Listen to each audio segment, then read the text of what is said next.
These days, it's the talk of TikTok.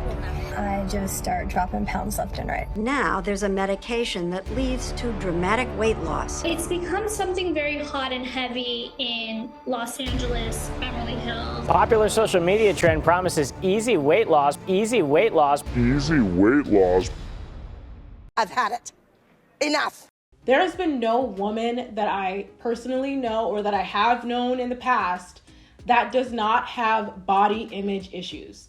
Like, seriously, raise your hand if you are a woman who has had body image issues at some point in her life. Like, raise your hand if you know someone who has had body image issues. Like, I have literally never met a woman, no matter the age, no matter the generation, no matter the race that they are, I have never met a woman who did not have deep-seated issues with her body.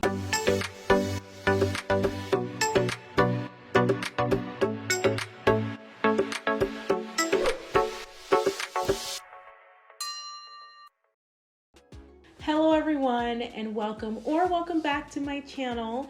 Today I want to discuss the new weight loss craze that we're seeing in Hollywood and the reason why so many celebrities seem to be losing weight so quickly and the return to the 90s thin supermodel look. But before we get into that, and definitely fast forward to this timestamp if you don't want to hear this brief preamble, I just want to say thank you so much to all of my new subscribers. It's been so amazing to see that the message of this channel has resonated with so many new people. When I started this channel in 2020, I really wanted women to be able to feel just like extricated from the constraints of misogyny and the unrealistic beauty expectations that are so pushed on us. To see that that message is resonating with so many women, girls, femmes, men. I'm sure there's some men in there, I'm sure, but to see that that message is resonating is really gratifying. Like, I wish that I had someone like me when I was growing up back in the 2000s and the 90s. I wish that there was YouTube and there were people like me and so many others, because I am one of many amazing people here on YouTube that talk about issues like this. But I really am grateful that we can have this forum and create a community to uplift ourselves, to flip the paradigm, to extricate ourselves from the chains of misogyny and sexism that have haunted us for so many years of our lives, from childhood all the way up until adulthood. So it is my pleasure every single day that I get to record a video for you all. It is my pleasure to make you all feel seen and heard and loved. And I see you all, I hear you all, and I love you right on back. It's just so awesome to have more of you along for the ride. So just wanted to get that out of the way. And now we can start our video. So recently we've seen celebrities like Kim Kardashian, Khloe Kardashian, the whole Kardashian clan, and a few others make waves on social media due to their dramatic weight loss. So we all know that Kim Kardashian for so many years has been known for her voluptuous figure, her big BBL booty, and that really dramatic hourglass figure that she really popularized. Like, honestly, being a Black woman, and those of you who are also Black women, we all know how much a big booty was actually stigmatized back when we were growing up, even amongst white women. I'm sure you all remember the time where we all used to be like, hey, does this make my ass look fat? Like, that was actually like a bad thing for your booty to be big. Can I ask you a question? Yeah? And be honest. Okay.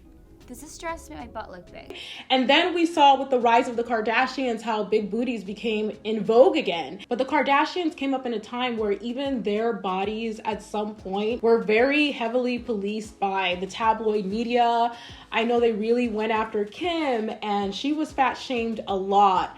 And because she wasn't that heroin chic archetype to begin with that we were just coming off of from the 90s. A lot of you corrected me in my last video, or my buckle fat video. I know I said heroin chic was in the 2000s. 90s. It was in the 90s. Correcting myself now. Thanks for pointing that out. But in the 90s, we were seeing the heroin chic archetype was really popular.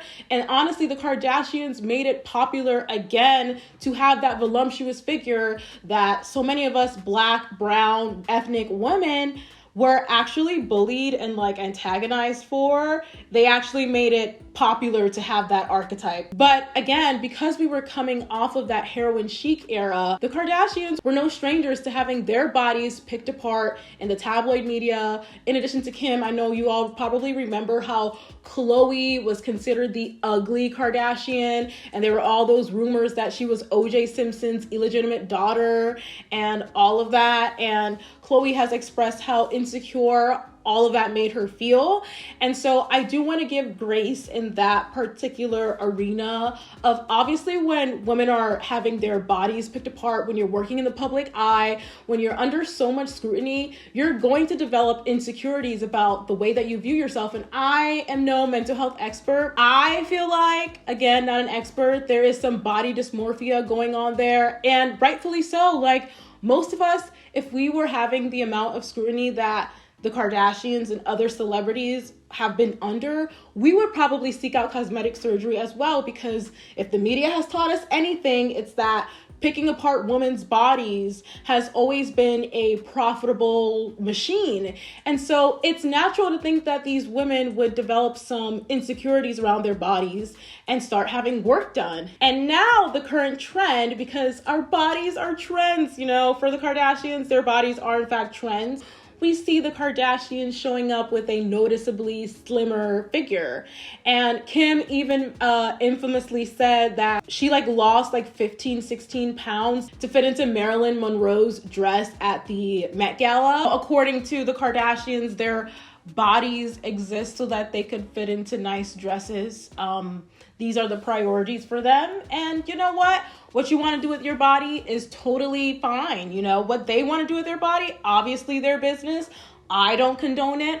I'm not interested in it. However, the ways in which the Kardashians achieve their bodies, that I do have a problem with it. And I'll tell you why. So the secret behind why so many celebrities are losing weight so rapidly out of nowhere seems like overnight they just appear and they're skinny. And the secret to that is a diabetes drug called Ozempic. And you're probably familiar with Ozempic. It has a very catchy tune. You've probably seen the commercials while you're watching Days of Our Lives or General Hospital. Or you might be watching the Tamron Hall show or The View or whatever daytime television show. You have probably seen the ads for this commercial. You know, the jingle goes, "Oh, Ozempic, you know." Oh.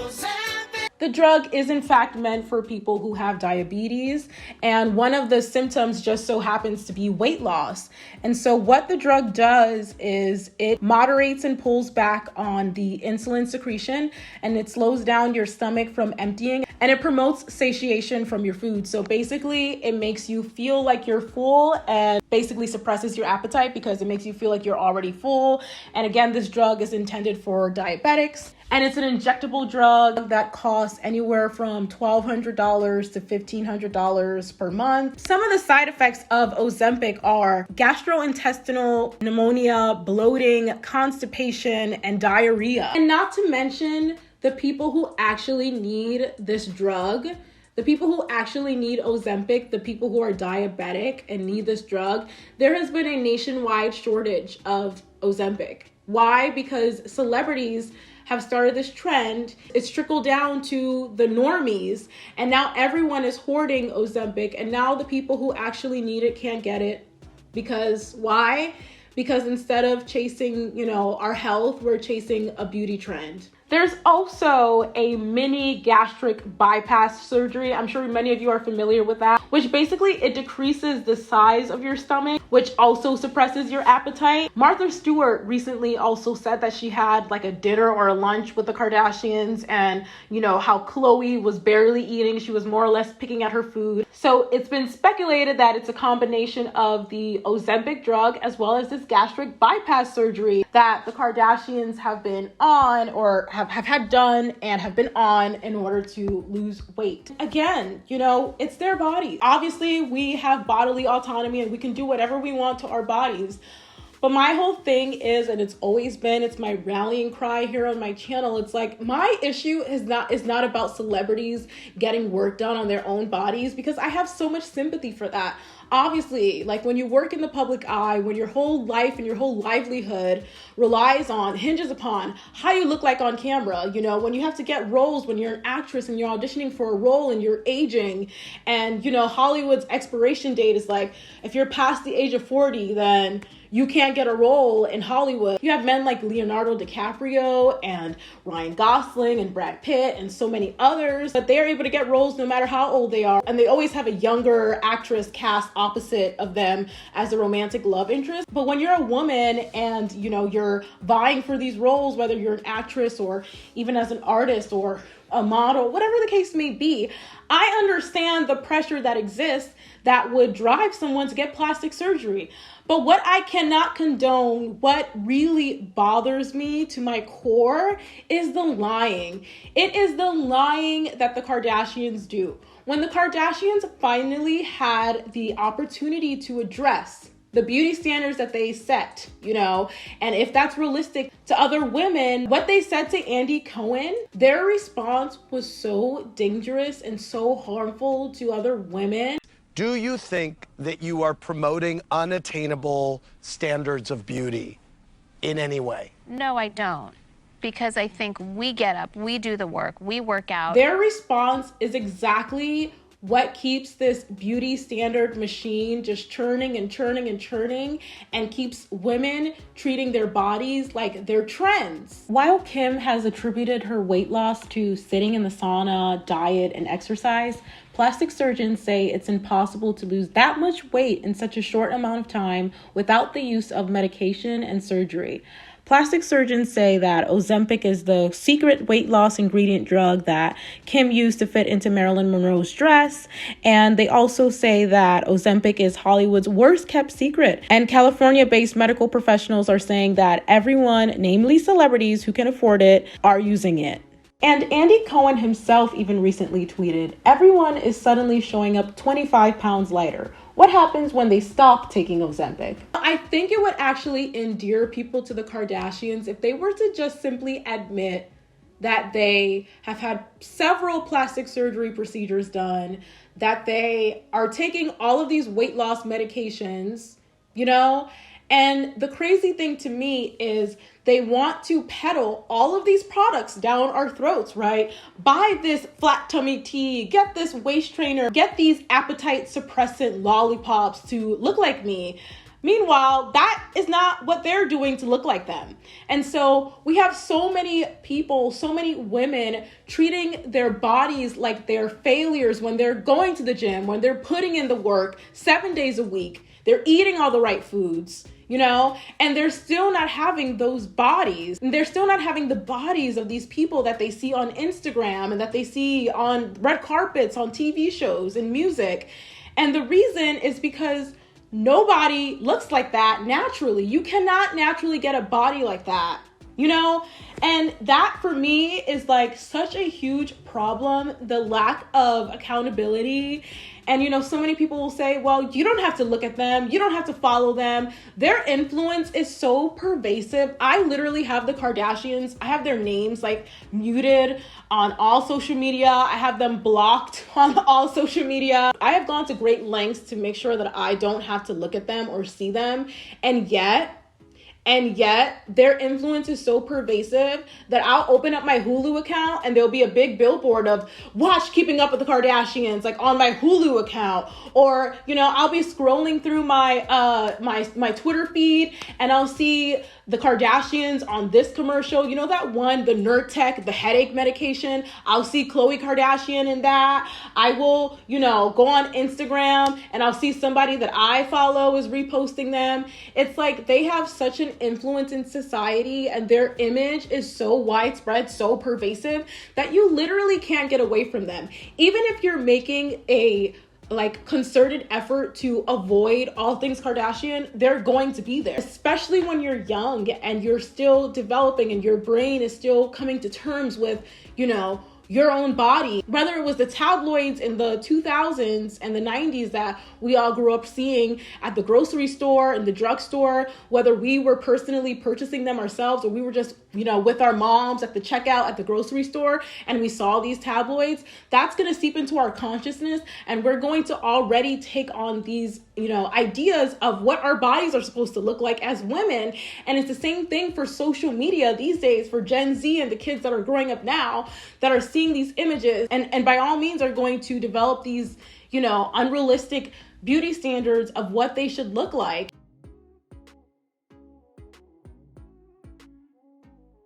There has been no woman that I personally know or that I have known in the past that does not have body image issues. Like, seriously, raise your hand if you are a woman who has had body image issues at some point in her life. Like, raise your hand if you know someone who has had body image issues. Like, I have literally never met a woman, no matter the age, no matter the generation, no matter the race that they are, I have never met a woman who did not have deep-seated issues with her body. The standards that are placed on us as women and our physical specimen, our physical appearance, is literally a matter between life and death, as I've said many times on this channel. So it's not about treating people like they're vain, and it's not about treating the girl that goes to the gym 7 days a week and eats a very well-rounded diet and still doesn't have a body that looks like the Kardashians. It's not about treating her as a failure. It's about the system of the standards that we have created in society. I mean, if you're a millennial, like, we literally grew up with not only the tabloids, but also TV shows where characters were fat shamed for, comedic relief regularly. One of my favorite shows is Ugly Betty, and I recently, have been rewatching it here and there. And let's just even start with the title of the show. The fact that it's called Ugly Betty, like, what makes Betty ugly? Betty is quote unquote ugly because she is not a size 2, because she is, because she's brown, because she wears braces, because she doesn't have, traditional Eurocentric features. I guess that is what makes her ugly. The show is just problematic as a whole. And the way that America Ferrera's character, the title character Betty, was fat shamed when she literally had an average body. And I know it was for comedic relief, it was supposed to be a joke, but at the same time, I'm like, this seeps into people's consciousness, I don't want to be critical here, but we can't reenact this crime with that mannequin. It's way too skinny. So true. We need something heavy that can double as a convincing pregnant woman. Oh. Guys, don't be ridiculous. I'm not gonna let you throw me down this hair. We grew up with shows like America's Next Top Model, where they were so disgusting, where we saw other women being so toxic towards other women on that show. Let's just call it as it is. Robin, first of all, is too old to be starting model. She's huge. She's not going to be a top model. She won't. That's the reality. She should work for a car toppling company. Or, Pretty Little Liars, where Ashley Benson was considered to be fat, according to Pretty Little Liars. All of this is a cultural thing. None of this stuff happens in a vacuum. It's all cultural, it's all intentional, and all of this seeps into our psyche, and we absorb all of this media, and we all develop body image issues. And it's absolutely understandable why most women, if not all women, suffer from some form of body image issues. And when we're not getting it from the media, we're getting it from our relatives at Thanksgiving or at Christmas, where they're like, you've gained weight, you look like you've gained some weight. If you came from an immigrant background like me, you know exactly what I'm talking about when I say that our relatives can be some of the most toxic individuals and are some of the first people that give us body image issues. And then the media goes on to perpetuate that as well. And when they fat shame us, it's never about our health, because so many of us were not ever fat. Not that being fat is bad, but fatness is obviously associated as a pejorative term to use. It's associated as something that's negative, not something that's positive. But so many of us were not even fat. We were simply just regular or average sized. And it was never about our health. It was all about desirability. It was all about looking good. How can you be that fat? How are you going to find a boyfriend or a husband when you look like that? You know what I'm saying? And it was never about health. It was all about, you don't fit the beauty standard. A lot of it came from our aunties, other women, some of our moms, cousins, sisters, the uncle who had a whole pot belly. I had an uncle who had a whole pot belly stomach, was not in shape whatsoever himself, but still felt the nerve to tell me, oh, you gained some weight. I was so skinny as a teenager. Like, I never thought I was, though. Like, I go back and look at pictures of me as a teenager, and I'm like, what? I thought I was so chubby and so thick. And I associated that with being bad because of all the media that I grew up consuming. And now I go back and I look at pictures of me as a teenager, and I'm like, what? I was a stick. I was so unbelievably skinny. But because I had so many relatives in the media, and I was watching America's Next Top Model, watching Ugly Betty, watching all the shows that, you know, said that if you didn't have a freaking size 2 or size 4 body at all times, then you were fat.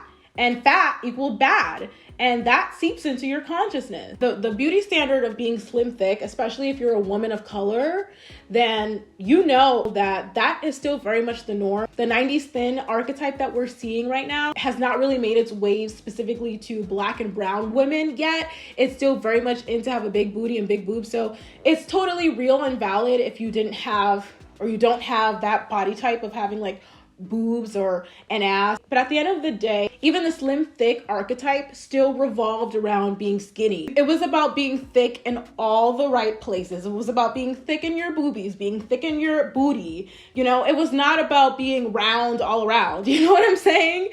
It was about being thick in the places that were appropriate for male sexual consumption. And with the Kardashians, you're seeing that. And I said in my last video that they've gotten their BBLs removed, but that is not actually accurate, because if you look at them, they still do have a BBL, but they have a more conservative BBL that's known as the skinny BBL look, where you still have enough booty for sexual consumption and male consumption for you to be hypersexualized, but not too much for you to be too adjacent to a beauty standard that's more connected to Black and brown women. So what you're seeing with this 90s thin trend is very much a return to a more Eurocentric beauty archetype.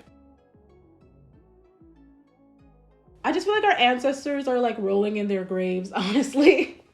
I just feel like our bodies, like our ancestors were like over here farming and toiling away in the hot sun and, you know, hunting and gathering and using their bodies to like actually sustain their lives and to provide for their families. Nowadays, women are being taught to use their bodies for what? For a trend, for TikTok, for Instagram. We're literally having life-threatening procedures. We're taking all of these drugs with all of these side effects. For what? For TikTok? For Instagram? Really? Your body is now something that is only existing for public consumption. It no longer matters who you are inside. It only matters what you can offer to the world externally. Why are we teaching this to young girls and women? Like, why? Why is this the standard? These are the risks that we're taking for beauty. Like, wow. Like, and even with the BBLs, we literally saw so many people, mostly Black and brown women,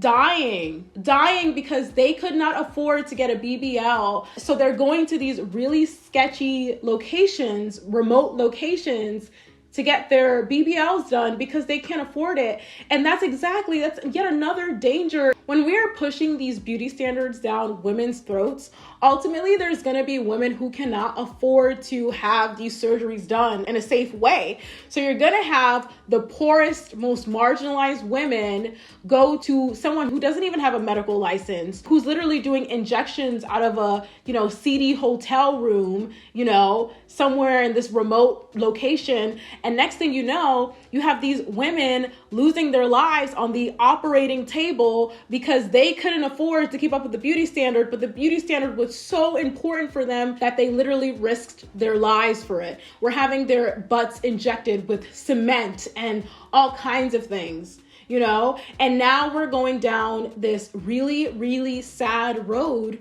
where we're having the 90s thin archetype, which caused so many girls to develop EDs. So many girls lost their lives. Like, we talk so much about fat people dying, from being unhealthy, so-called unhealthy, but we don't talk enough about all the people that die from like heart failure because they have an ED. Like, We don't talk about that because on the death certificate, it doesn't say that they died from being skinny or something obvious. It says they died from heart failure, you know? And even when we think of like skinniness, when you think of people who are not alive, a skeleton in the ground, what is a skeleton in the ground? Skinny. So we can imagine how being too skinny is not the best thing to be health-wise.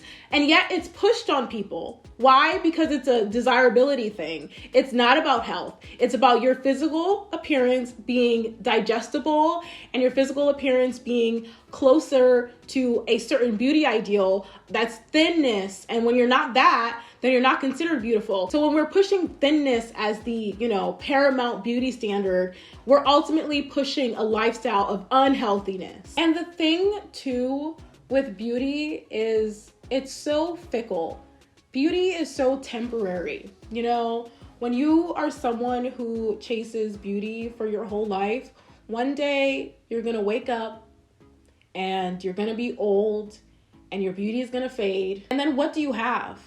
You have nothing else to offer to the world except for that, your exterior appearance, and you're chasing that and chasing that. And it just leads you down a really, really dangerous road. You can even have beauty and be young and still be miserable and unhappy. Like so many of these celebrities have all the money in the world. They have the looks, but are they happy? Look what just happened to Miss America. Miss America, a title that literally says that you're one of the most beautiful women in the whole country. And yet Miss America still took her own life, even though she was thin and beautiful, checked so many boxes, and still she was so unhappy that she no longer wished to live anymore. And this is why, going back to how I started this video, when I founded this channel,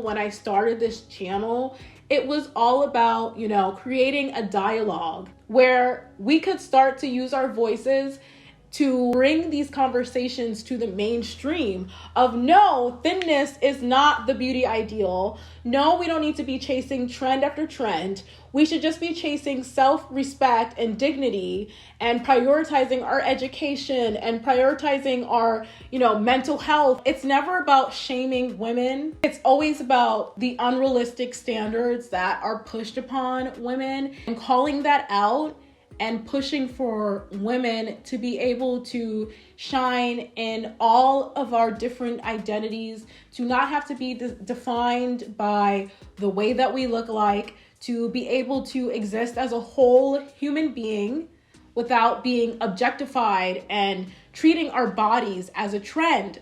So I definitely want to hear from you all in the comments down below.